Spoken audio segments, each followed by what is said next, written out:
Normalement, je devais parler aujourd'hui de la faveur des hommes, mais l'Esprit de Dieu m'a dit de le développer le mercredi prochain. Ce mercredi, par contre, je vais toucher un élément important qui est un facteur déclencheur de la manifestation de la provision financière. Et pour mieux apprécier cette vérité, il faut comprendre le contraire de cette vérité. Et je vais enseigner sur le contraire de cette profonde vérité. L'une des choses qui fait que les gens n'arrivent pas à conquérir leur héritage financier, socio, professionnel. L'une des choses qui fait que certaines personnes demandent quelque chose de la part de Dieu en ce qui concerne la provision financière, mais ça ne vient pas dans leur vie. Ça ne localise pas leur vie. Ça n'atteint pas leur vie. C'est que beaucoup de gens ne savent pas que à chaque fois que Dieu veut changer l'histoire, la destinée financière de quelqu'un, Dieu établit un moment spécial qu'on appelle un temps de visitation. Alléluia. Alors généralement, ce temps de visitation-là, il le révèle à son serviteur, il révèle à un homme de Dieu, il révèle au serviteur de Dieu, il révèle à son oint. Et maintenant, le rôle de ce oint-là, c'est d'organiser un programme par rapport à ça. Amen. Et c'est ce qui nous a permis de rentrer dans un fort moment qu'on appelle le Magnificat. Demande à ton voisin si tu es au Magnificat. Qui est au Magnificat? Lève la main, parce que c'est que tu as blagué ton voisin. Amen. Alors je prie que le Seigneur te donne de rentrer dans tes grâces profondes. L'un des plus grands ennemis du temps de visitation de Dieu, c'est le relâchement. Dis à ton voisin le relâchement. Proverbe 18, verset 9. Proverbe le chapitre 18, verset 9. Proverbe le chapitre 18, le verset 9. Je proclame la parole de Dieu. Celui qui se relâche dans son travail est frère de celui qui détruit. Écoute-moi bien. Le texte est simple, mais le texte est profond. Il dit que celui qui se relâche de son travail est frère de celui qui détruit. Donc, lui qui détruit et puis lui qui relâche, les deux là, ils sont ensemble. Mais qu'est-ce qui se passe au point où celui qui relâche et celui qui détruit font la même chose? Ce que tu dois savoir de très sérieux, de très profond, c'est que la période la plus dangereuse dans la marche avec le Seigneur, c'est après les temps de visitation comme le Magnificat. C'est après les temps de visitation comme peut-être un grand temps de prière où tu as participé. C'est généralement l'après qui est plus compliqué que pendant. Dis à ton voisin, après est plus compliqué que pendant. Oui. La période la plus dangereuse dans la marche avec Christ ou dans la marche chrétienne, c'est après un long moment de haut niveau de spiritualité.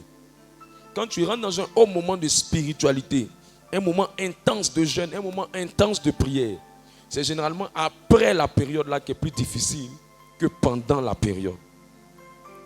C'est pourquoi la Bible dit que celui qui se relâche dans son travail ou dans son activité est frère de celui qui détruit.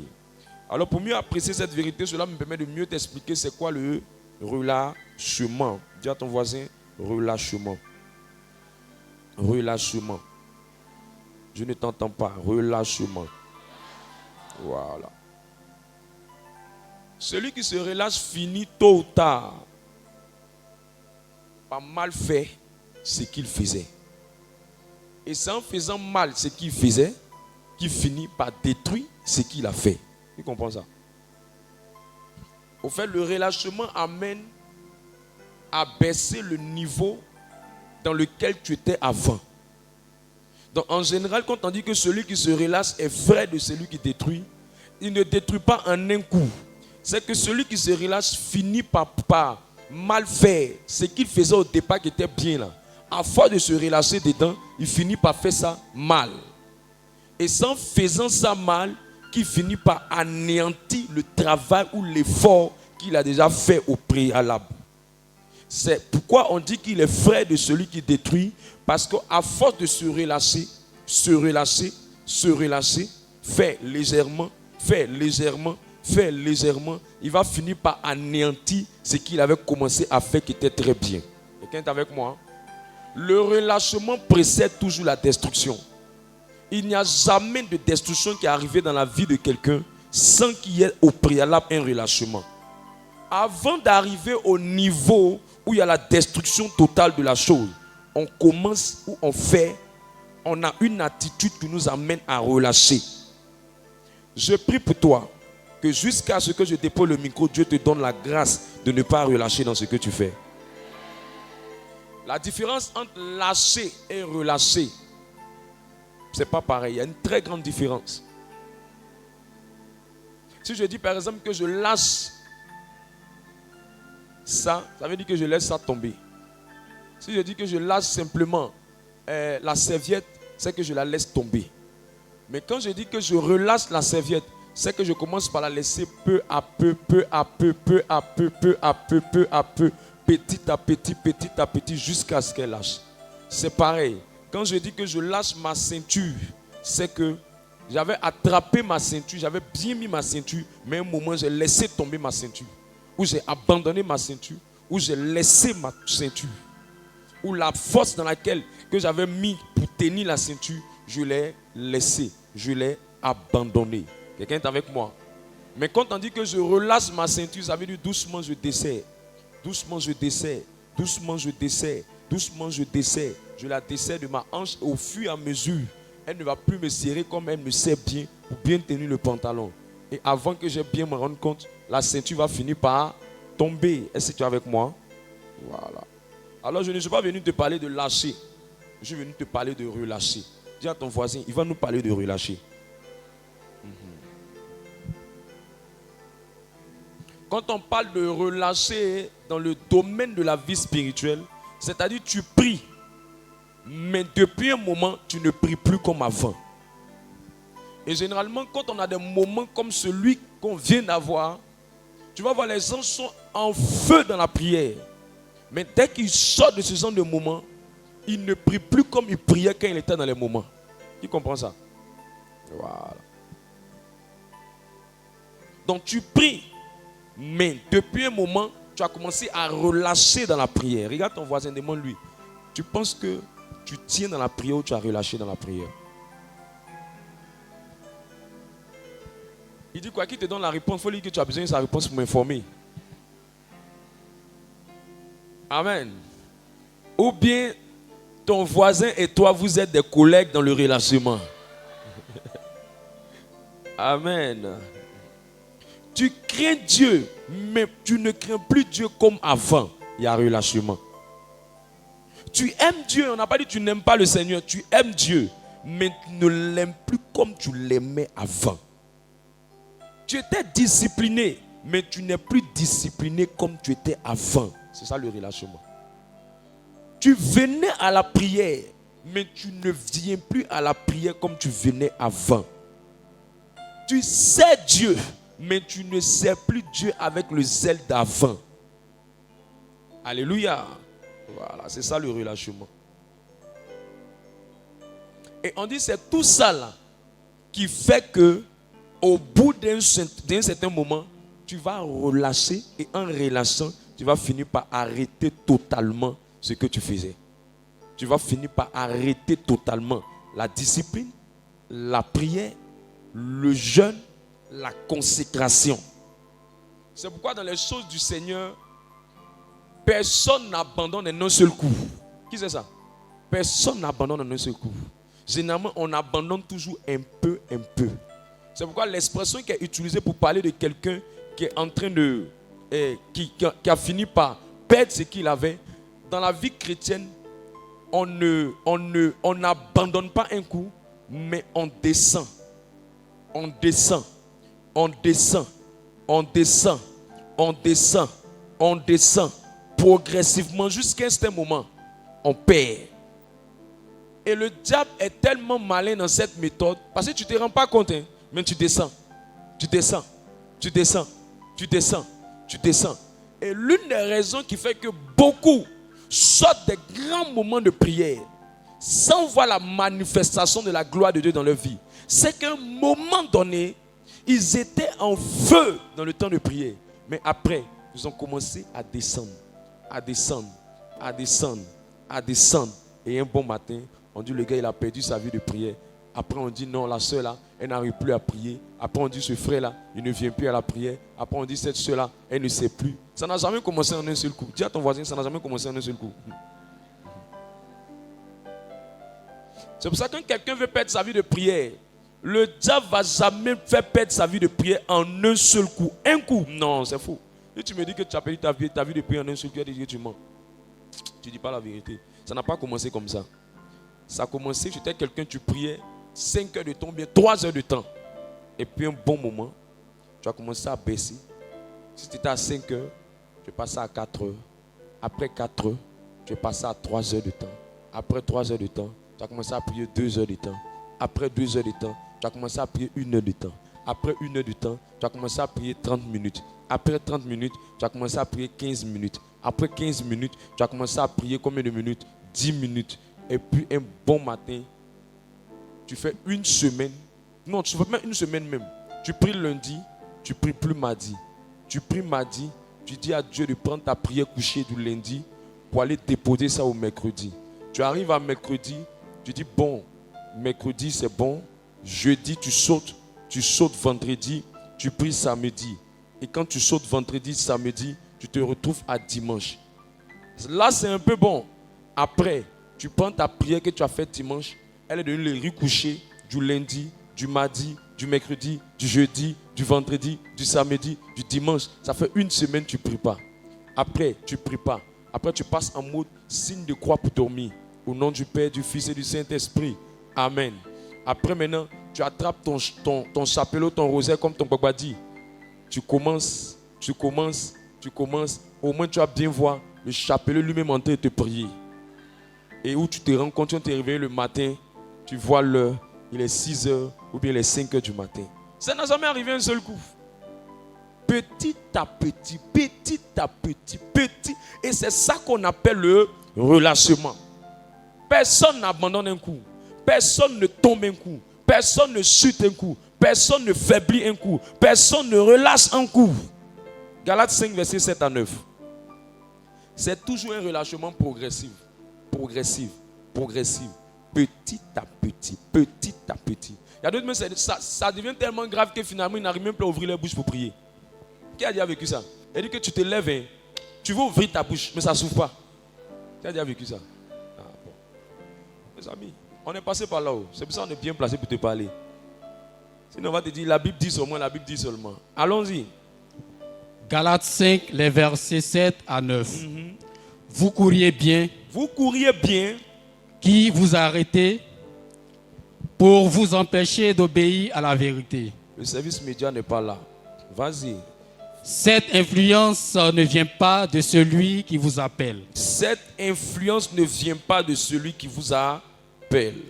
Un peu de levain fait lever toute la pâte. Un peu de levain fait lever toute la pâte.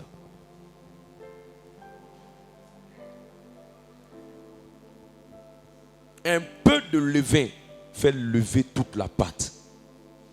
Un peu de relâchement dans tout ce que tu as déjà fait. Et à un moment donné, tout se gâte. Assieds-toi. Un peu de relâchement dans ce que tu as commencé. À un moment, tout se gâte. L'esprit qui te fait dire que tu dois te relâcher là. Comment il commence? Tu veux que je te montre comment il commence? C'est pour ça, il y a Paul. Relis un peu, quelqu'un va entendre ce que Paul a dit sur ça. En parlant aux chrétiens de Galate. Les chrétiens de Galate, c'est des chrétiens qui parlaient beaucoup, des chrétiens réveillés, en feu.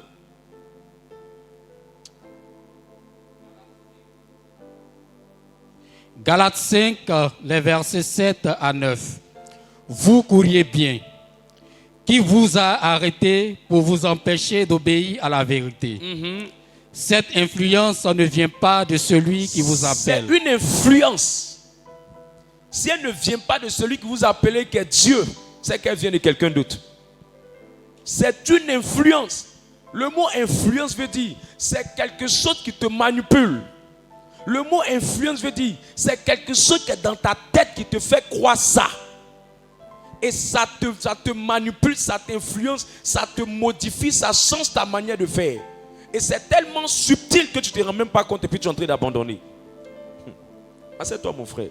L'esprit là te dit, tu as trop prié le lundi, c'est suffisant pour mardi. Tu as trop prié pendant un moment, c'est bon pour le moment. Repose-toi un peu. Tu as trop fait. 3 jours, magnificat. Lundi, mardi, mercredi, jeudi, vendredi. Non, tu as trop prié. Tu as trop prié. Tu as trop prié. Tu te réveilles, tu as prié au moins 2 heures de temps. L'esprit là te dit, tu es trop monté dans la prière. Là où tu es arrivé là, c'est trop bon même. Il ne faut pas aller encore quelque part. C'est pour ça qu'il dit, qui vous a arrêté? Le but de cet esprit là, c'est de t'arrêter. C'est de faire en sorte que tu ne dépasses pas un certain niveau. C'est de faire en sorte que tu penses que tu es trop arrivé. C'est de faire en sorte que tu penses que tu as assez fait. Qui t'a dit que tu as assez fait? Tu n'as rien fait. Tu n'as rien fait. La prière n'est pas seulement pour recevoir les choses. La prière là, c'est elle qui te met en relation avec Dieu. C'est la respiration de l'âme. Maintenant toi tu dis que parce que tu as trop prié, mais c'est que ton âme est morte. La prière, ce n'est pas seulement pour avoir travail, pour avoir mariage, pour avoir ça. Si ta vie spirituelle, c'est que la prière, si ta vie de prière, c'est uniquement pour ça, c'est que tu n'es pas encore chrétien. Il faut qu'on trouve une autre religion pour toi. Ça me dit, cela ne vient pas de celui qui t'a appelé. L'esprit là te dira, mais pendant 3 jours, tu as trop jeûné. Ça ne vient pas de Dieu. Tu as trop fait. Tu as trop servi le Seigneur. Tu as trop servi. Et regarde comment tu as attrapé les gens. Tu es trop monté. Non, tu as fait beaucoup. Trop de visites. Trop de visites. Mon frère, 12 un peu. C'est pas toi qui écris la Bible. N'exagère pas. Tu exagères trop. Écoute, la voix qui te dit ça là, c'est la voix du diable. Ça ne vient pas de Dieu.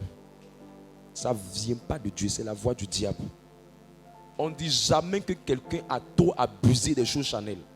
Mais on trouve toujours que les gens abusent trop des choses spirituelles. Dis à ton voisin, pourquoi même on dit ça?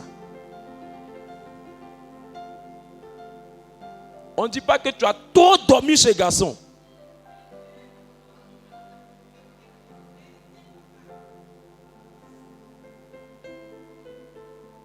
On ne dit pas ça. On ne dit pas que ces 2 temps-là, tu vas trop dans ma quille. On ne te dit pas ça. On ne dit pas que vraiment tu as trop fait ça. Tout ce qui est charnel, on trouve que tu ne fais pas trop. Mais quand c'est spirituel, la voix vient te dire que tu fais trop. C'est la voix du diable. C'est la voix de l'enfer. Et quand elle vient te dire que tu as fait trop, la voix qui accompagne, il faut te relaxer un peu. Relaxer un peu. Prends un peu ton jus de menthe. Sois relax. Comme si au fait la vie spirituelle était la constipation. Comme si au fait le fait que tu sois avec Dieu là, ça te constipe trop.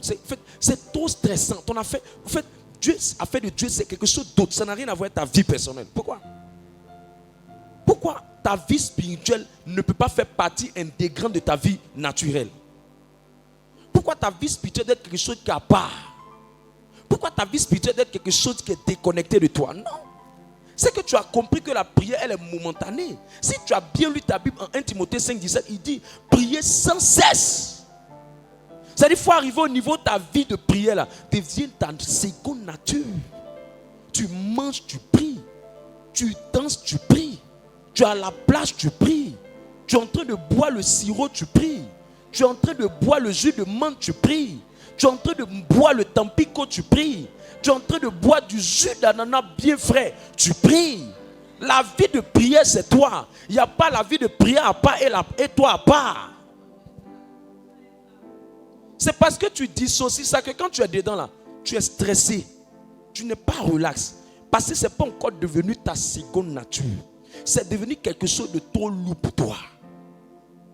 Dis voisine, pourquoi tu es dans ça là? C'est le diable qui te parle. Le diable qui te parle.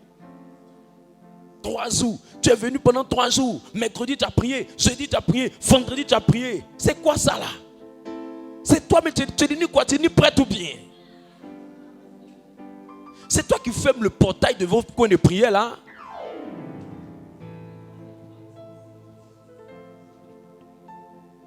Il dit, qui vous a arrêté?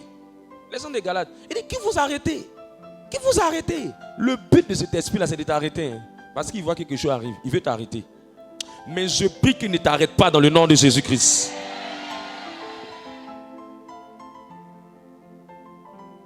Mais quand tous les jours tu vas au travail, on ne se plaint pas. Quand tous les jours tu vas au travail, pour un salaire qui ne correspond pas à ta santé si tu tombes malade, pour un salaire qui ne correspond pas à ta longévité si tu dois mourir, là on ne se plaint pas de ça. Pour un salaire qui est bizarre. Le relâchement c'est quoi? Le relâchement c'est un manque de sérieux, un manque de rigueur, un manque de discipline.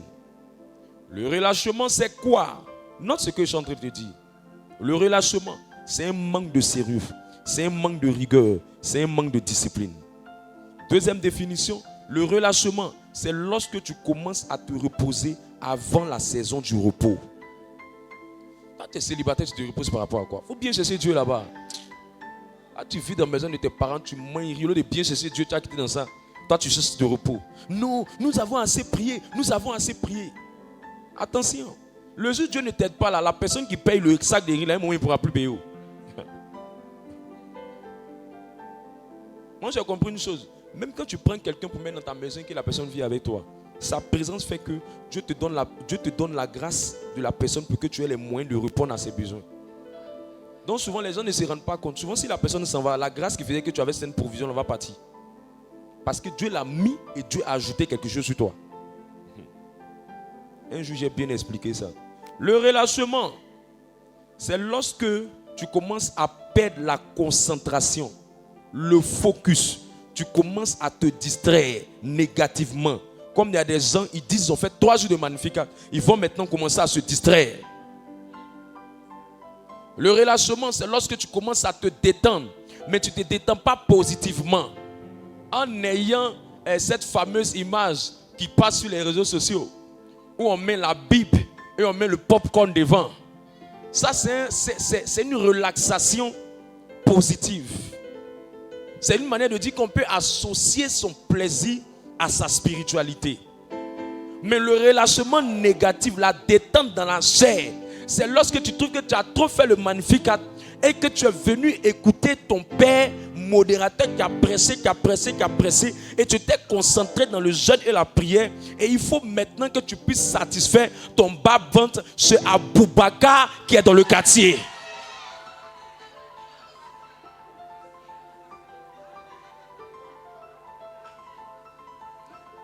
Et que tu es resté dans le feu et tu as chassé les démons de la sorcellerie et tu n'en peux plus. Tu n'en peux plus, il faut que tu te relâches. Tu as besoin d'un peu de caresse. Tu t'es trop emporté, tu as servi. En tant qu'hôtesse, tu as installé les gens. En tant que protocole, tu as attrapé les gens qui sont sur l'onction. En tant qu'évangéliste, tu as parlé de Jésus. Tu as beaucoup visité. Dieu même comprend. Ta soeur aussi doit réclamer ses droits. Tu as fait pour Dieu. Tu as besoin de pour César. Ce n'est pas la seule manière de se relaxer. Mets tes pieds dans l'eau. Tu es célibataire, bois de l'eau glacée. Et lis la parole de l'Éternel. Et réécoute les enseignements sur la page YouTube. Le relâchement, c'est lorsque tu commences à perdre ta détermination, ta ténacité, ton endurance, ta vie de prière, ta consécration. C'est quoi? C'est lorsque tu commences à perdre ta détermination, ta ténacité, ton endurance, ta vie de prière, ta consécration. En règle générale, les gens relâchent toujours après un fort niveau de consécration. Les gens cessent à relâcher. C'est comme si c'est devenu comme comment j'ai dit ça, un vaccin. Quand les gens passent un bon moment de prière, un grand temps d'intercession, un grand temps de visite, d'évangélisation, un moment où ils se sont investis dans les choses spirituelles, il y a quelque chose en eux, une influence qui leur dit, il faut laisser un peu. Tu as abusé, tu en as trop fait, tu en as trop fait, tu en as trop fait. Et généralement, c'est après le haut niveau de consécration. Sinon, si c'est quelque temps, si c'est Juste une prière, tu es venu, puis tu n'es pas. Non, mais quand c'est 1 jour, 2 jours, 3 jours, bien, matin jusqu'au soir, quand tu as beaucoup donné, il y a quelque chose qui te dit non. Faut te relaxer un peu. Faut te relaxer un peu. Alors, je vais te donner la définition du mot consécration. La consécration, c'est être dédié. La consécration, c'est être dédié. Par exemple, ce pupitre-là, on peut l'utiliser pour une conférence sur les finances. On peut utiliser un conférencier et il va prendre ce pupitre-là et il va utiliser ce pupitre-là pour faire quoi? Pour faire ses conférences. Ça peut être des conférences de coaching, ça peut être des conférences financières où il parle d'argent, il parle aux chefs d'entreprise, il parle aux entrepreneurs. Donc, dès l'instant qu'on utilise ça seulement pour ces conférences-là, c'est dédié aux conférences. Mais dès l'instant où on utilise ça pour la parole du Seigneur, ça ne prend plus simplement le nom de pupitre, mais ça devient un autel. Ça devient un autel, pourquoi? Parce que maintenant, c'est consacré uniquement aux choses de Dieu. On dit que quelqu'un est consacré lorsque il est mis à part pour faire quelque chose de façon spécifique. Quelqu'un comprend ça? Voilà. La consécration, c'est être dédié. La consécration à Dieu, c'est être dédié aux choses de Dieu. C'est quoi encore? C'est être mis à part pour servir Dieu. C'est quoi encore? C'est lorsque ta vie est totalement livrée aux intérêts de Dieu. C'est lorsque ta vie est totalement livrée aux intérêts de Dieu. La consécration, c'est quoi encore? C'est lorsque quelqu'un se soumet entièrement à la volonté de Dieu. Il y a consécration lorsqu'il y a 3 choses. Quand on dit consécration, il y a la sanctification. Il y a un cœur pour le servir. Un cœur pour le servir. Et 3, il y a un cœur pour pouvoir plaire à Dieu. Donc, ce sont ces 3 choses-là qui montrent que quelqu'un est consacré. 1, la sanctification. 2, le service. 3, il cherche à plaire à Dieu au travers d'une bonne vie de prière. Je prie et je prophétise que toute personne qui est dans cette salle, Dieu lui accorde la grâce de la consécration. Que Dieu lui accorde la grâce de la consécration. Malou shabahanda libra ondolo kalaba ikelebro osha. Alléluia. Est-ce que tu es là? Pourquoi est-ce qu'il ne faut pas relâcher après un haut niveau de consécration? Pourquoi est-ce qu'il ne faut pas relâcher après un long moment de jeûne? 3 jours, 4 jours, 5 jours, 6 jours, 7 jours. Pourquoi est-ce qu'il ne faut pas relâcher après un moment intense de prière? Pourquoi est-ce qu'il ne faut pas relâcher après un haut niveau d'engagement dans le service? Pourquoi est-ce qu'il ne faut pas relâcher après une retraite spirituelle? Qui veut que je lui parle de ça? Ce message va changer ta vie à jamais. Et ça a déjà commencé même.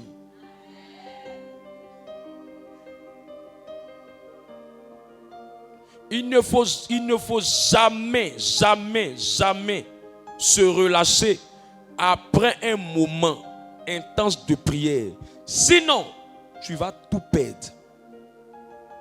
Tu vas tout perdre. Tu vas tout perdre. Surtout les bénédictions. Surtout les bénédictions. Surtout les bénédictions. Tu es sur un terrain de football. On te donne le ballon. Tu dribbles. Tu arrives devant le poteau. Et puis tu t'assois. Le gardien même est parti aussi parce que tu as dribblé même le gardien. Et tu arrives devant le poteau. Et tu regardes le poteau. Et puis après ça, tu prends le ballon, tu jettes. Je t'assure qu'après ce match-là, on risque de te rapatrier si tu joues dans un championnat anglophone. Si c'est en Afrique, ils vont commencer à t'insulter sur les réseaux sociaux. Ils vont te traiter de tous les noms. Toi-même, tu auras honte. Au point où tu risques de dire que tu ne vas plus pouvoir jouer le prochain match. C'est pareil, c'est ce que beaucoup d'enfants de Dieu font. Après 3 jours de jeûne et de prière intense, 3 jours de Magnificat, on a bombardé, on a brisé, on a frappé. Maintenant où les choses doivent commencer à se concrétiser, se matérialiser, c'est maintenant il y a d'autres qui vont rentrer dans les bêtises. C'est maintenant il y a d'autres qui vont chercher à coucher avec leurs copains. C'est maintenant il y a d'autres qui vont aller chercher à coucher avec le gars. C'est maintenant il y a d'autres qui vont rentrer dans la distraction. Et tout ça, ça fait qu'ils perdent ce qu'ils ont reçu. Alors dis à ton voisin, tu sais pourquoi chaque Magnificat, tu n'as pas de témoignage?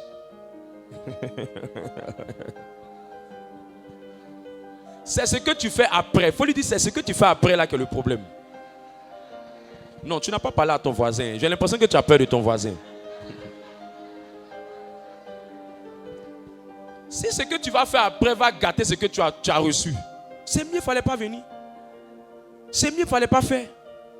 On ne va pas finir de briser, de casser, de mélanger, de détruire tout.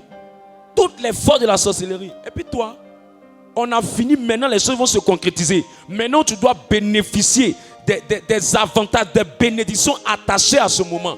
Ce n'est pas pendant. Pendant, là, il y a d'autres qui reçoivent. Mais ce qu'on reçoit après est toujours supérieur à ce qu'on reçoit pendant. Qui comprend ça? C'est maintenant que tu vas voir les vraies retombées du Magnificat. C'est maintenant que tu vas voir les vrais avantages du Magnificat. C'est maintenant que tu vas voir les vraies bénédictions du Magnificat. Mais pourquoi tu relâches? Pourquoi tu relâches? Pourquoi tu relâches? Et c'est le problème de beaucoup de gens. Beaucoup de gens. Voilà pourquoi les responsables de fraternité, dites aux gens, on ne relâche pas dans la vie chrétienne. Remarquez les chrétiens rétrogrades là. La plupart des chrétiens rétrogrades, ils ne s'en sortent pas. Parce qu'ils vont en arrière, ils reviennent, ils vont en arrière, ils reviennent, ils vont en arrière, ils reviennent. À un moment donné là, tu te salis, tu te laves, tu te salis, tu te laves, tu te salis, tu te laves. Finalement, tu vas vouloir utiliser savon, mais savon va te dire, toi là, assieds-toi à lui là, tu me fatigues. Tu me fatigues. Tu viens, le sang de Jésus-Christ te lave. Tu viens, le sang de Jésus-Christ te purifie. Et après un grand moment de ce genre-là, tu retournes dans les mêmes bêtises. Dis voisine, pourquoi tu fais ça? C'est comme un boxeur qui t'a entraîné jusqu'à bien. Bon entraînement, il est bien prêt. On le met maintenant sur le ring. Il dit il est fatigué. On dit mais attends, tout entraînement que tu as fait là, tu as pu développer tes muscles, tout. Viens maintenant sur le ring, on va voir ce que tu peux faire. Rien de bon. Les gens, quand il y a le Magnificat, ils sont en feu, ils sont zélés. Ils ne savent pas que c'est pendant les 3 jours de Magnificat, tu as pris des entraînements, tu t'es entraîné pour quelque chose. On a bombardé avec toi. Mais c'est après le Magnificat que les vraies choses vont commencer. C'est après même que les vraies bénédictions vont venir. Mais on te met maintenant sur le ring maintenant. Tu dis non, je suis fatigué. Non, j'ai commencé à venir prier. La semaine qui suit, là, j'ai trop duré dans la prière. On a trop prié. Tu vas rater quelque chose. Et la plupart du temps, ce sont ceux qui comprennent cette révélation que je suis en train d'enseigner. Ce sont ceux qui témoignent beaucoup. Et il y a des gens qui ne comprennent pas pourquoi certaines personnes témoignent et eux ils n'arrivent pas à témoigner. Pourquoi certaines personnes grandissent spirituellement et eux ils n'arrivent pas à grandir. Ton problème c'est que tu relâches à chaque fois. Tu relâches à chaque fois. Tu relâches à chaque fois. C'est maintenant même que tu dois continuer à venir à la prière. C'est maintenant même que tu dois venir régulièrement. C'est maintenant même que les vraies retombées vont se manifester. Et en ce moment-là, il faut être prêt. Il faut être dans de bonnes positions pour ne pas que la chair prenne le dessus. Parce que Dieu ne va pas bénir ton corps, Dieu va bénir ton esprit. Et si cet esprit-là est désordonné, est déconnecté, il va rater ce que Dieu veut lui donner. Je prie que cela ne t'arrive plus jamais dans le nom de Jésus-Christ. Pourquoi il ne faut pas se relâcher après un moment intense de consécration, après un moment comme le Magnificat? C'est parce que Dieu n'est pas un pharmacien où on achète les médicaments, on se soigne et puis après on attend la prochaine maladie pour venir. J'ai dit quoi? Dieu n'est pas une pharmacie ou un pharmacien où on achète les médicaments, on se soigne et on attend une prochaine maladie pour y retourner. La vie chrétienne continue après le Magnificat. La vie chrétienne continue. Quand on dit que tu es un chrétien, tu n'es pas un chrétien pour les grands moments de prière. Tu es un chrétien de tous les jours. C'est pourquoi on ne fait pas de pause dans la vie chrétienne. On ne met pas de pause dans la marche avec Dieu. On ne dit pas je vais me garer un peu. On ne dit pas je vais m'asseoir un peu. On ne fait pas de pause. Parce que tu ne sais même pas qu'est-ce qui peut arriver dans ton cheminement. Tu ne sais pas. Tu ne sais pas si Jésus va venir aujourd'hui. Tu ne sais pas si Jésus va venir demain. Tu ne sais même pas. Tu dois continuer à servir autrement. Tu dois continuer à te consacrer. Mes amis, le secret des grandes onctions, le secret des gens qui ont les grandes onctions, c'est les gens qui ne relâchent pas. Je te dis la vérité. Le secret des gens qui ont des onctions diluées, qui ne manifestent pas un certain niveau, c'est des onctions diluées par le relâchement. Je prie que Dieu te donne de continuer ta vie chrétienne après les grands moments de prière. Ce message est important pour le Magnificat, pour les retraites, mais le message aussi important pour des gens qui prennent souvent 21 jours de jeûne, 7 jours de jeûne, 3 jours de jeûne, 8 jours de jeûne, une semaine de jeûne. Ce message est important pour eux aussi. Pourquoi il ne faut pas se relâcher? Tu es là ou bien tu es parti à la maison? 1 Timothée 6, verset 20. C'est pour ne pas perdre le dépôt de l'onction, le dépôt de la grâce, le dépôt des dons spirituels que tu as reçus pendant ces 3 jours. Au travers de l'enseignement, au travers du jeûne, au travers du ministère, au travers des prières personnelles. Tu ne dois pas perdre ça. J'ai dit quoi? C'est pour ne pas perdre le dépôt de l'onction, de la grâce et du don spirituel que tu as reçu pendant ces 3 jours. Il y a des gens, ils viennent, ils prennent la grâce qui va les faire avoir leur concours. Ils prennent la grâce qui va les faire avoir leur examen. Ils prennent la grâce qui va leur donner le mariage. Mais ils pensent que parce qu'ils ont pris la grâce, ça va rester comme riz couché. C'est faux. Quand la grâce est en toi, soit elle grandit, soit elle diminue, soit elle disparaît. Non, je suis venu à la prière, je suis tombé sur l'onction. Ce n'est pas suffisant. Tu as reçu l'onction. Mais est-ce que tu peux garder l'onction? Non, ça fait longtemps que j'ai pris, Dieu ne fait rien. Ah, tu fais rien. Si c'était à cause de ça, là, nous tous, on est dans l'affaire de Dieu là des années. On allait dire, Dieu allait nous donner tout ce qu'il veut sur la terre. Mais on a compris avec le temps que ce n'est pas le nombre de prières que tu fais. C'est combien de fois tu arrives à garder les dépôts d'onction que tu reçois. Les dépôts de grâce que tu reçois. Quelqu'un qui ne garde pas les grâces qu'il reçoit. Quand Satan le voit, tu viens au Magnificat, tu viens à un temps de prière, l'onction vient sur toi. Satan te regarde. Il dit, c'est lui là, vous allez mettre l'onction sur lui. Vous perdez votre temps. Vous allez gaspiller ça. Perdre de temps, lui là. Les sorciers de son village là, il a dit, celle-là. C'est celle-là dont tu as donné l'onction. Toi, homme de Dieu, tu as le temps. Hein. Il a fait comment? Je suis là, à côté de lui, c'est pour ça que je suis là. Je n'ai pas le choix. Je vais parler jusqu'à ce qu'ils vont comprendre. Allons-y, 1 Timothée 6, 20. 1 Timothée 6, le verset 20. Ô Timothée, garde dans le dépôt en évitant les discours vains et profanes. Les discours du genre, je suis fatigué, j'ai fait trop de choses, j'ai fait ceci, j'ai fait cela. Il dit évite ça. Garde le dépôt. Si un dépôt a besoin d'être gardé, c'est qu'un dépôt peut se perdre. Si on demande de garder, c'est que ça peut se perdre. C'est que ça peut disparaître. C'est que ça peut partir. Tous les chrétiens qui ne gardent pas des dépôts sont des sots percés spirituels. Là, comme ça, là, je vais finir. J'ai relâché une onction. Si ta vie spirituelle arrive à percevoir le message que je donne, ça va rester. Mais si ta vie spirituelle n'arrive pas à percevoir le message que j'ai donné, la grâce du travail va venir, la grâce du mariage va venir, la grâce de l'enfantement va venir, la grâce du voyage va venir, mais tu vas perdre. C'est pour ça que j'ai compris une chose. Satan n'a plus peur de combien de fois tu vas recevoir l'onction. Mais Satan se moque de combien de fois il sait que tu vas perdre l'onction. Je prie pour toi que le Seigneur te donne de garder. 2 Timothée 1 verset 14. Paul a dit plusieurs fois à Timothée, Timothée, il ne faut pas perdre le dépôt. Et à ton voisin, il faut lui dire, tu sais, ce que tu as reçu pendant les 3 jours là, il ne faut pas perdre ça.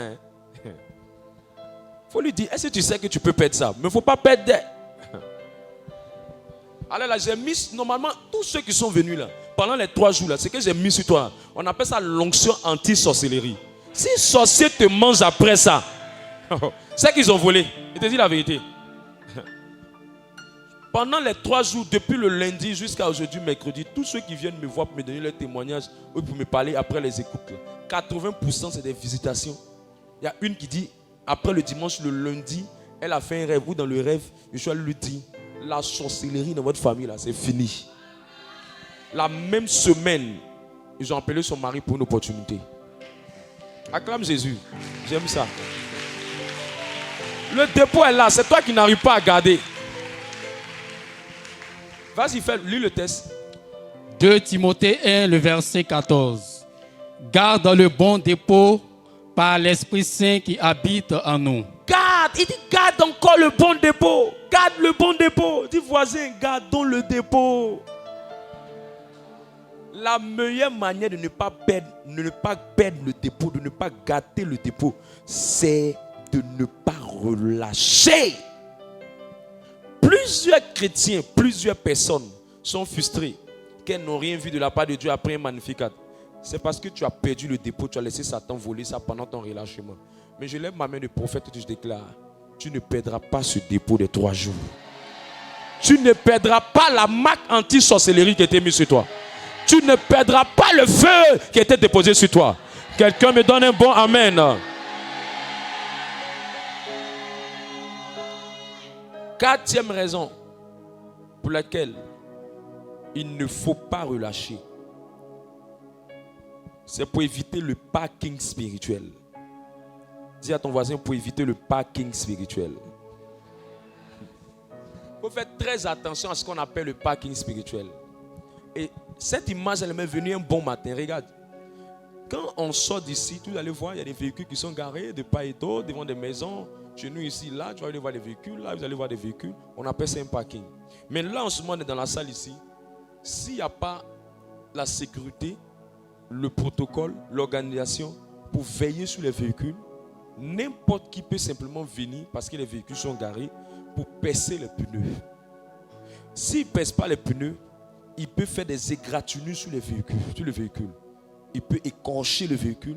Il peut déchirer, faire quelque chose. Ou bien il peut venir enlever la plaque. S'il ne gratte pas la peinture, s'il ne coche pas la peinture, il peut faire ça. C'est pour ça souvent, même là où il y a des parkings, on met souvent des gens pour surveiller. On met des gens pour veiller à la sécurité. Souvent même ce sont les enfants même qui sont les plus forts dedans. Eux ils viennent, ils s'adossent dessus, ils causent. Et puis ils prennent, ils ont ce comportement bizarre là des cris dessus, soit ils vont écrire cœur dessus, soit ils vont écrire quoi dessus. Ils s'amusent avec ça, c'est un jeu d'enfant. S'il y a un peu de poussière dessus, mais là même c'est gâté. Ils vont dessiner, rond. Eux chez eux c'est rond. Mais ils ne savent pas qu'ils sont en train d'écorcher la voiture de quelqu'un. C'est pareil. Lorsqu'on est avec Dieu et qu'on finit de recevoir une grâce comme ce qu'on a reçu pendant ces 3 jours, généralement on tombe beaucoup dans le parking spirituel. En se disant non, bon, j'ai fait tout ce que je pouvais faire. Je pense que c'est le moment pour moi de m'égarer un peu. J'ai fait beaucoup de visites. J'ai servi beaucoup. J'ai beaucoup évangélisé. Et il y en a d'autres même plus graves. Ils vont dire qu'ils ont trop invité. Ils ont invité beaucoup de personnes pendant ce moment. Et qu'ils vont garer un peu en attendant que Dieu leur donne la bénédiction. Ils attendent la bénédiction. Seigneur, j'attends. Je suis à mon... Ça, c'est mon 8e magnificat. Hein. D'autres même, c'est mon 10e magnificat. D'autres même, c'est mon 9e magnificat. D'autres même, ils disent c'est le 45e magnificat. Non. Si c'est matin de magnificat, Dieu même sait. Magnificat, j'ai fait. Et j'ai fait. Seigneur, j'ai fait. Non, toi-même, il faut voir. Et il rentre dans un parking spirituel. Ah, écoute-moi bien. Faites très attention au parking spirituel. Faites très attention à ce stationnement-là qui te fait dire que tu es trop arrivé. À ce stationnement-là qui te fait dire que tu as tout vu. Tu n'as encore rien vu. Dieu. Dis à ton voisin, Dieu, tu ne le connais pas bien. Dieu, le jour où tu dis que tu connais Dieu, c'est que tu ne connais plus Dieu. Dieu a plusieurs facettes. Tu ne connais rien de Dieu. Dieu a plusieurs facettes. Dieu. On peut sortir d'ici. Et puis ton histoire va changer. Ils vont te donner 10 millions. Tu ne connais pas Dieu. Dieu. Tu peux partir te coucher, tu dors dans ta chambre. Un ange vient avec une lumière te visiter. Tu n'as jamais vu ça, tu vas voir ça. Tu as mis Dieu. Tu as expérimenté des choses que tu n'as jamais expérimentées. Il ne faut pas penser que Dieu là c'est la coutume. Mais toi tu connais Dieu dans une seule facette de lui. Tu ne connais pas certaines facettes de Dieu encore. C'est pour ça que tu penses que tu as tout vu. Tu n'as encore rien vu. Tu ne connais rien même de Dieu. Moi j'ai vu des gens qui ont prié jusqu'à ils ont tellement prié qu'ils ont vu des anges. Les amis, tu ne connais rien de Dieu. Tu n'as rien vu de Dieu. J'ai vu des gens, ils avaient des problèmes financiers. C'est pas on dit. Pas on dit moi-même de mes propres yeux. quelqu'un pour qui j'ai prié. Elle a ramassé devant sa porte, elle et ses enfants. Ils avaient problème d'argent. Son mari avait quitté la maison. Ils ont ramassé à la porte de la maison. Ils ouvrent la porte, ils ramassent à la porte de la maison pratiquement près de 400 000 francs dans une enveloppe. Ah, tu connais Dieu? Tu ne connais pas Dieu? Moi, j'ai un ami homme de Dieu. Lui, on l'appelait spécialiste faveur d'argent. C'est un gars, lui, on ne sait pas comment lui faire. Mais il ne peut pas sortir une journée sans ramasser l'argent. Et il ne ramasse pas les 1000 francs. On va dire non, c'est l'un des mendiants qui est tombé. Il ne ramasse pas des 5 francs, des 50 francs, des 25 francs, des 100 francs. Des sommes que tu sais que les gens se sont concentrés pour bien mettre dans leur poche. Tu sais, il y a des billets là. Quand tu mets là, tu te rassures que c'est vraiment bien entré. Mais il y a des billets, quand tu mets là, tu mets et puis tu mets d'une certaine manière. Il ramasse ça. Il peut dire, j'ai ramassé 100 000, 50 000, 25 000, 45 000, 200 000. Tout récemment, il m'a dit qu'il a ramassé 150 000 au Carrefour, un Carrefour vers Niaman. Je dis, hé mon gars, toi la 7 à lui la tireuse de ne pas avoir voiture, il faut que tu masses. Dieu, même moi-même je presse, ça fait des années, il ne gagne pas ça. Je vais te faire comprendre le fait que Dieu a plusieurs facettes. Tu n'as pas idée, tu n'as pas idée. Dieu, arrête ça, non, arrête ça. Tu connais rien de Dieu, il ne faut même pas penser que tu es trop arrivé. Philippiens 3, verset 12.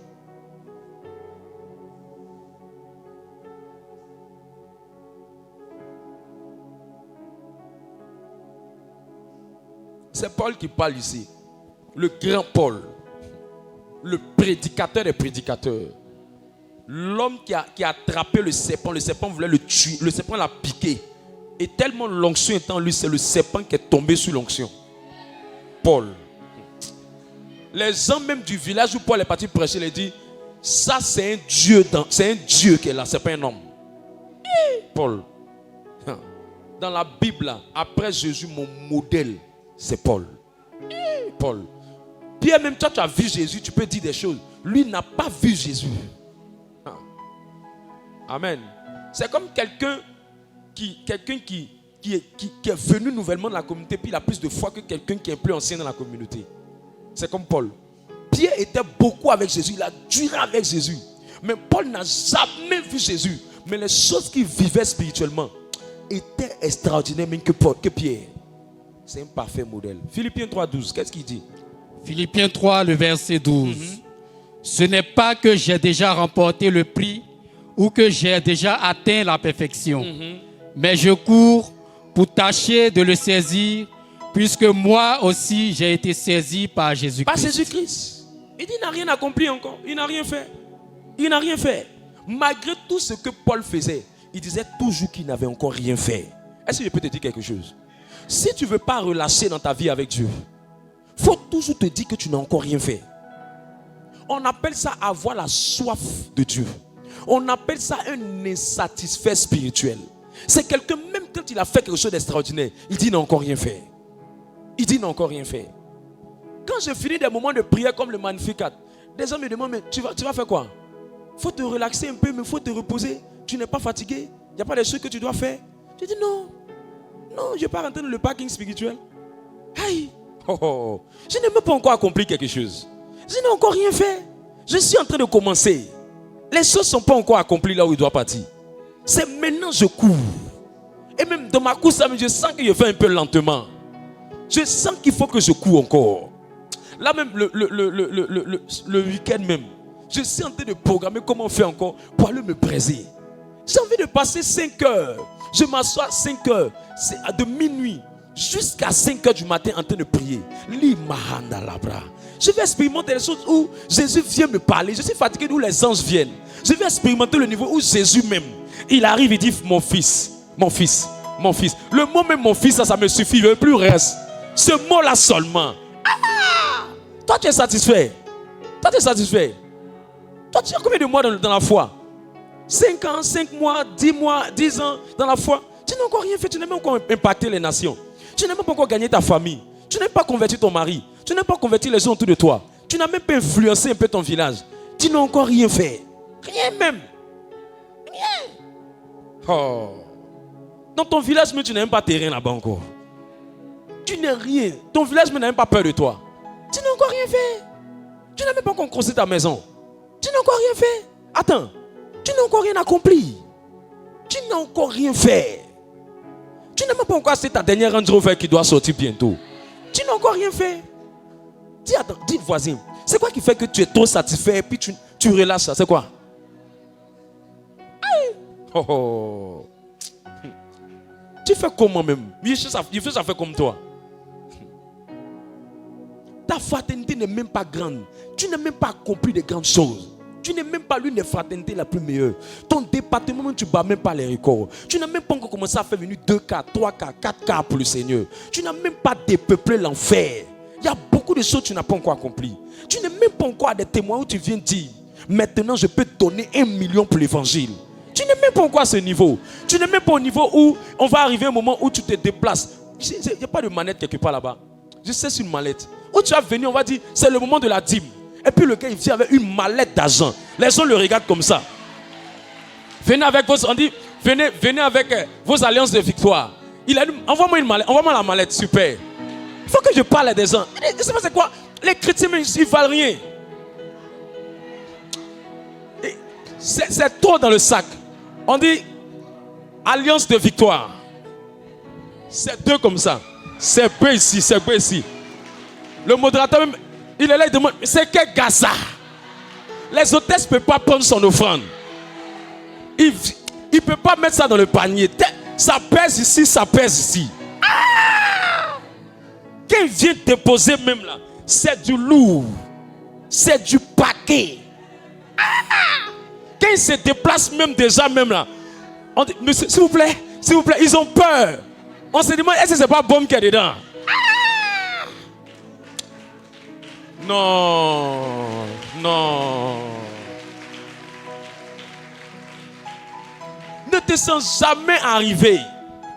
Ne te sens jamais arrivé. Ne te sens jamais arrivé. C'est après le Magnificat même que les choses commencent. Oublie tout ce qui est derrière. Laisse ta couronne, ton témoignage d'hier, ton succès d'hier, tes victoires d'hier. Laisse tout ça. Laisse même tes échecs d'hier, tes frustrations d'hier. Oublie ça. Continue de courir. Tu es marié, même tu finis ton mari le week-end là. Tu finis de faire ton affaire work avec ton mari bien. Le dimanche, tu as la prière. Ce n'est pas c'est pas la finalité. C'est juste le sac à main. Il y a d'autres choses à faire. C'est comme un frère qui est venu me voir et dit, non papa, je veux me marier. Il dit, ce n'est pas des choses sur lesquelles on doit parler. Tu veux faire l'œuvre du Seigneur, non? Oui, on va prier, tu vas te marier. Ça c'est l'accompagnement, ce n'est pas la finalité. Qui a dit qu'après avoir fini de faire bisous, tout ça là, ta vie va devenir spéciale? C'est rien de spécial. Oh! C'est quand tu es célibataire que tu es zélé sur ça. Le truc, mais ça va t'ennuyer là.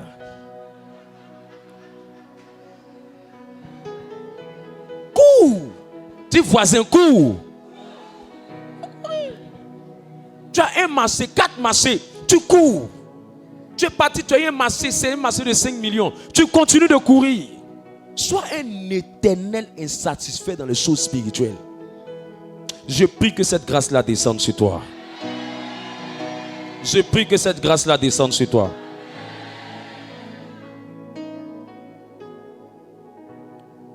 Quatrième raison.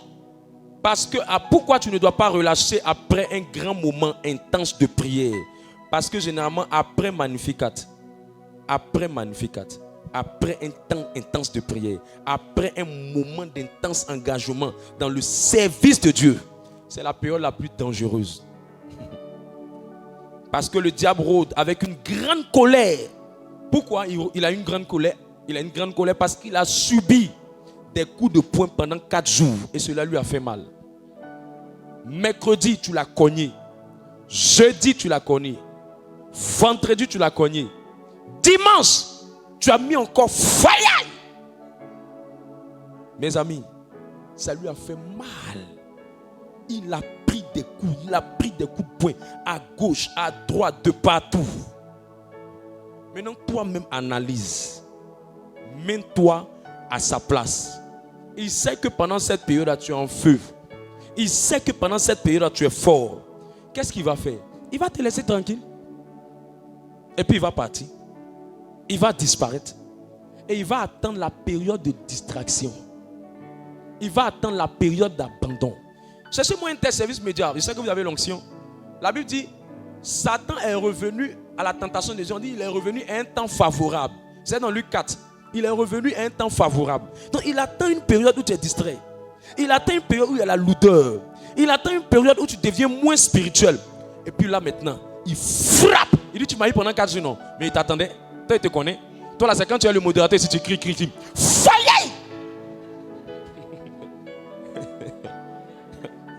Il n'aime pas ce que je suis en train de te dire. 1 Pierre 5, 8. En attendant que le service trouve ce que je cherchais. Satan rôde. Il attend ça. C'est pour ça que tu as remarqué que la plupart des temps, quand les grands moments finissent, remarquez bien dans vos départements, vous allez voir quand les grands moments finissent, après quand on rentre dans une semaine où il n'y a pas trop de grandes prières, beaucoup deviennent plus charnels que spirituels.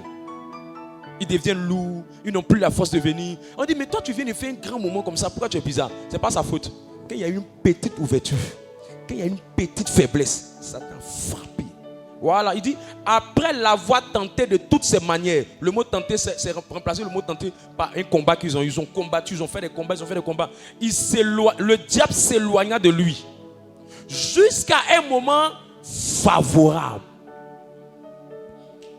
Ah, papa, je suis venu, on a brisé. Oui, Satan a fui. Oui, Satan est parti. Parce qu'il a vu la chaleur qui est sur toi là. Allons-y, 1 Pierre 5, 8. 1 Pierre 5, le verset 8.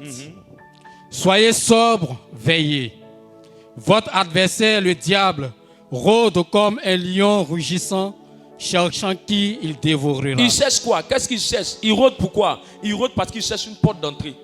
Et généralement, la porte d'entrée de tous les chrétiens sont les périodes de faiblesse, les périodes où ils n'ont pas la force pour prier, les périodes d'assoupissement, les périodes où ils travaillent à leur talon d'Achille. Parce qu'il sait que pendant le jeûne et la prière du Magnificat, tu étais en feu.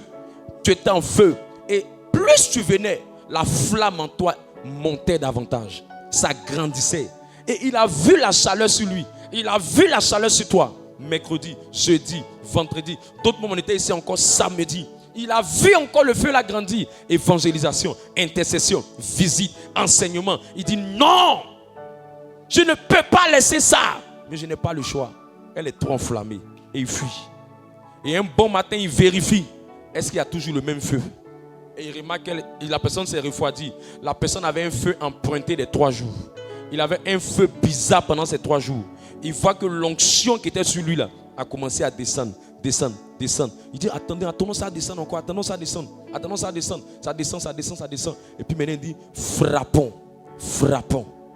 Moi, si c'était moi qui étais le diable, moi je crois que c'est ce que j'allais faire aux chrétiens. Si moi dans ma petite tête je pense comme ça, imagine Satan qui est plus mauvais, qui a un cœur plus obscur et méchant. Comment est-ce qu'il pense?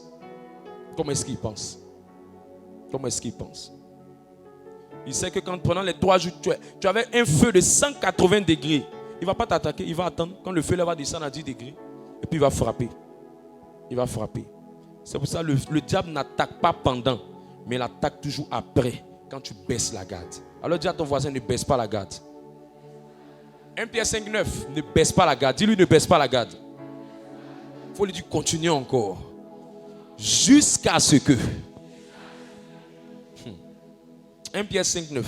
1 Pierre 5, le verset 9. Comment on fait pour ne pas qu'il puisse nous avoir? Résistez-lui avec une foi ferme. Résistez-lui avec une foi quoi? Ferme. Arrête-toi là, c'est bon.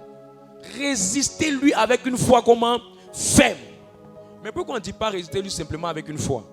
On dit résistez-lui avec une foi ferme parce que il y a la foi ferme et il y a la foi relâchée.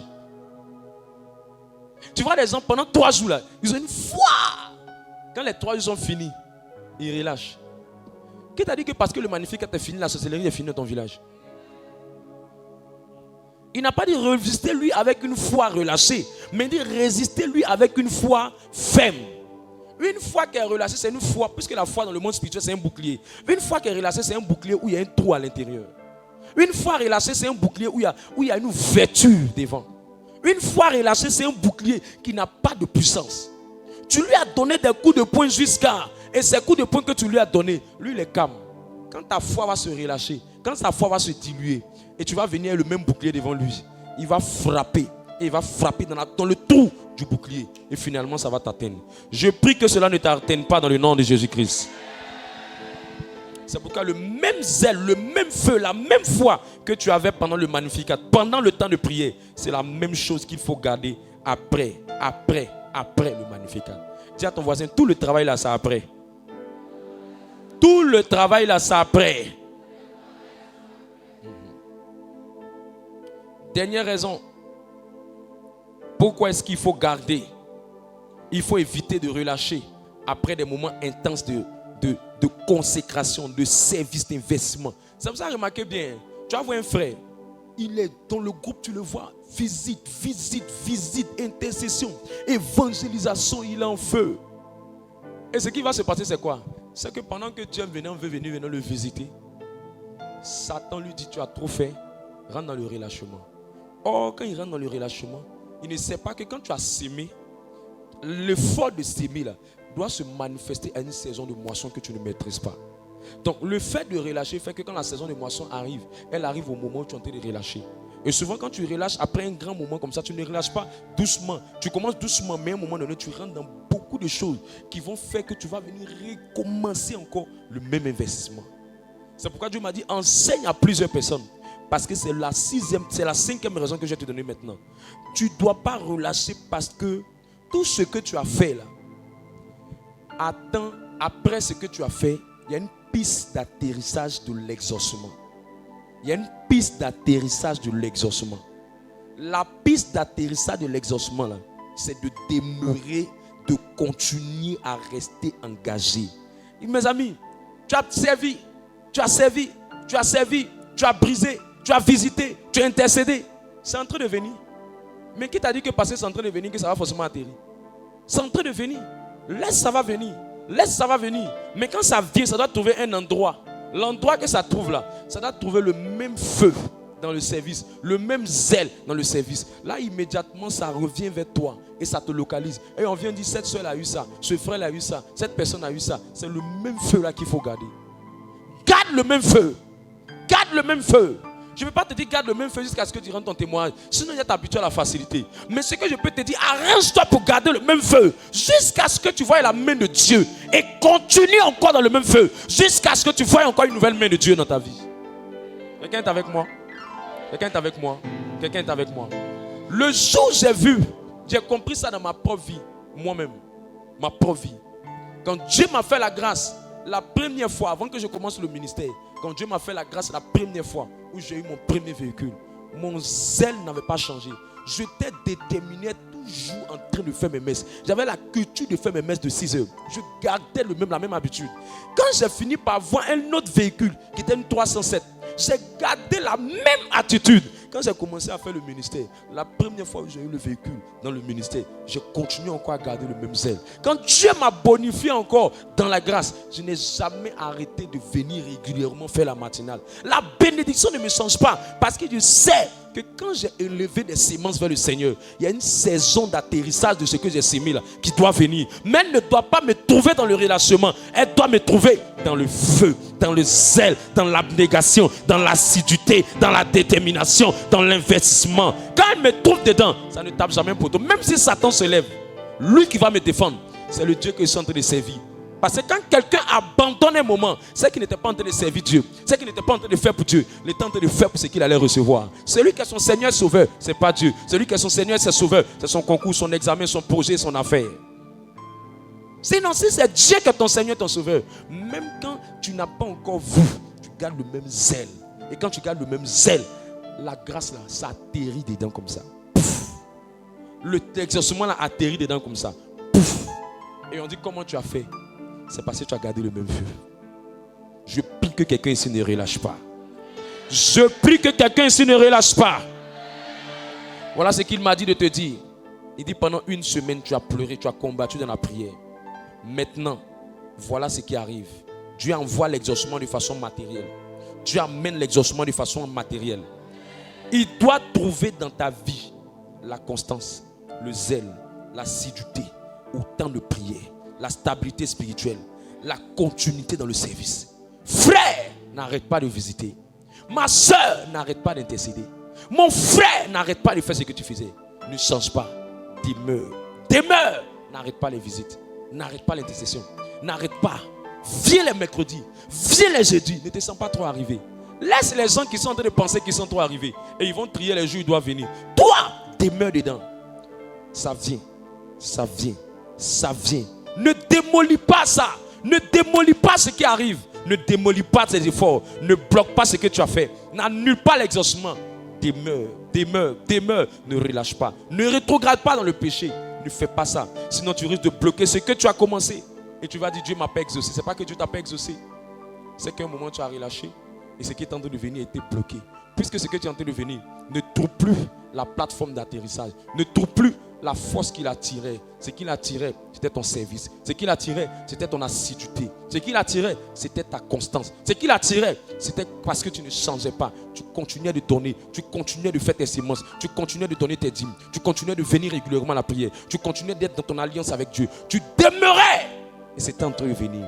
Et généralement, quand ce qui arrive est très lourd, ça met du temps pour venir. Avion ne file pas facilement comme la fusée. C'est parce que les deux n'ont pas le même poids qu'ils prennent. Les fusées ne prennent pas beaucoup de bagages, mais les avions prennent beaucoup de bagages. Plus ce que tu portes comme bénédiction est grand, plus la matérialisation, l'écoulement de cette prière exaucée que tu as demandé à Dieu, qui est en train de venir, plus ça met du temps. C'est que ce qui arrive est toujours au-delà de ce que tu as demandé. Demeure dans le service. Demeure. Parce que vous savez une chose que Dieu m'a dit. Il m'a dit quand quelqu'un ne demeure plus, quand quelqu'un relâche, puisque c'est déjà livré, ça va forcément descendre. Mais quand ça descend, si ce n'est pas bloqué par le diable qui l'a laissé, c'est que quand ça descend, ça va descendre sur ton voisin. C'est pour ça dans la parabole des talents, celui qui avait un talent, qui l'a mis dans la terre, lui qui a eu 10, on dit donnez-lui et donnez-lui à celui qui a eu 10. Donnez-le à celui qui a eu 10. Pourquoi ils ont donné à celui qui a eu 10? Ils ont donné à celui qui a eu 10 parce que celui qui a eu 10, lui-même il était en activité. Il était en action. Il n'avait pas relâché. Mais par contre, lui qui a eu 1, il a relâché au point où il a pris le seul talent pour aller enterrer encore. Dieu dit, mais tu pourrais prendre ça pour faire quelque chose pour que ça se développe. Mais il n'a pas fait ça. Dieu dit, bon, donne-moi ce que tu as comme tu ne veux rien faire. Et puis il allait donner ça à celui qui a eu 10. C'est ce qui fait que c'est une personne. Pendant que leur exaucement vient, elle ne le trouve pas dans l'état dans lequel elle les a trouvés quand c'est monté. Alors, ça va sur celui qui est préparé. Et on dit, mais pourquoi c'est celle-là qui prend plus? Mais ce que toi tu ne sais pas, c'est que celle qui prend plus là, quand elle demeure, elle a commencé, elle demeure dans ce qu'elle a commencé. Lui, quand il a commencé, il demeure dans ce qu'il a commencé. Et Dieu est en train d'amener ça. Toi tu relâches. C'est pourquoi les saisons tu es en train de servir et tu sens beaucoup d'attaques. C'est les saisons où le diable a vu le colis qui est en train de venir. Les saisons tu es en train de t'investir, où tu es beaucoup persécuté, c'est que le diable a vu. Tu vas voir la personne, tu ne me sens pas bien, je suis beaucoup malade, je n'arrive plus à faire. Fais attention. Fais attention. Il veut te mettre dans une vie de stagnation. Dans une vie où tu vas dire toujours que Dieu ne t'exauce pas. Or, c'est un piège du diable. Je prie ce soir que quelqu'un ici ne relâche plus jamais. Que quelqu'un ici ne relâche plus jamais. La force de ne pas relâcher descend sur toi. La force de ne pas relâcher descend sur toi. La force de ne pas relâcher descend sur toi. Au nom de... Écoute ce qu'il m'a dit et note ça. Il dit ce n'est pas parce que tu étais présent pendant le Magnificat et que tu as jeûné, tu as prié, tu as servi que Dieu va le faire. Il faut demeurer dans la même attitude, cette même vie de prière, pour que Dieu comprenne que tu ne l'as pas blagué en t'investissant pour recevoir, mais pour qu'il comprenne que tu étais là, mais tu veux au-delà de ça avoir la chose pour le servir. Pas avoir la chose pour lui dire Belelou, je suis venu pendant ces 3 jours magnifiques, je voulais mon mariage, je veux mon mariage. Belelou, tu ne me verras plus encore. Il va t'attendre au carrefour de Koumassi dessus, je savais. Sinon, si tu fais ça, tu vas tourner, ta vie chrétienne va tourner en rond. Ça va tourner en rond. Ça va tourner en rond. Garde la même ferveur. Maintiens la même ferveur. Garde le même zèle. Demeure dans le même engagement. Demeure dans le même investissement. Demeure dans la même destination. demeure dans le même investissement. Que le Seigneur te bénisse fortement. Que sa grâce soit sur ta vie, que sa faveur t'accompagne. Que tu ne rétrogrades jamais, jamais, jamais, jamais.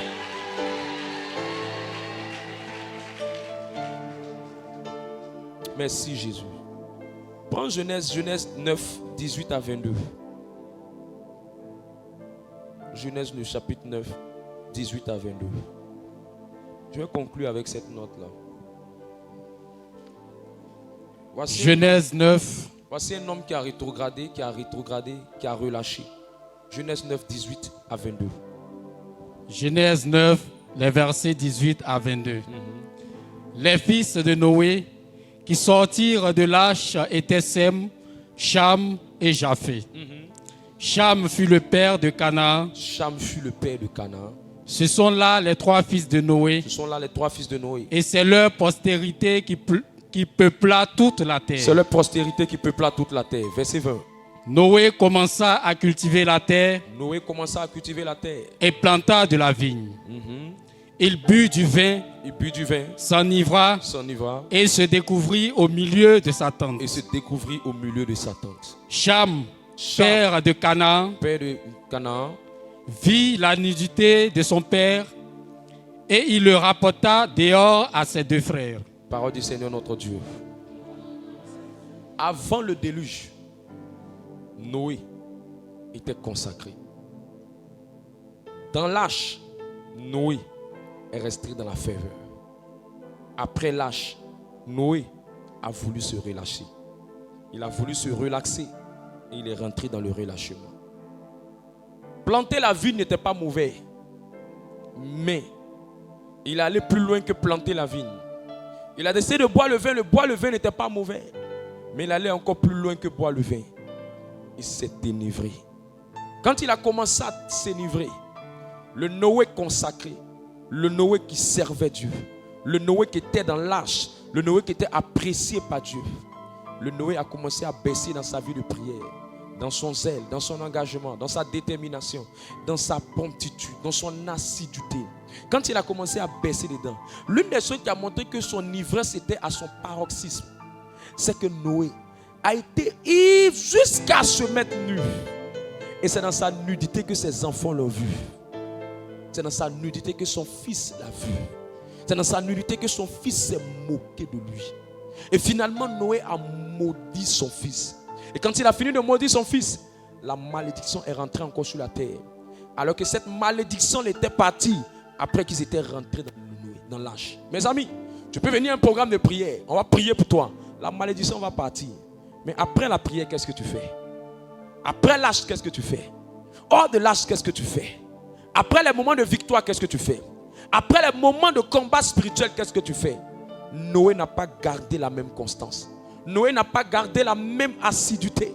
Noé n'a pas gardé le même zèle. Noé n'a pas gardé le même feu. Noé qui était discipliné est devenu indiscipliné. Noé qui faisait attention aux choses n'était plus le même Noé. Et il a commencé à s'énivrer.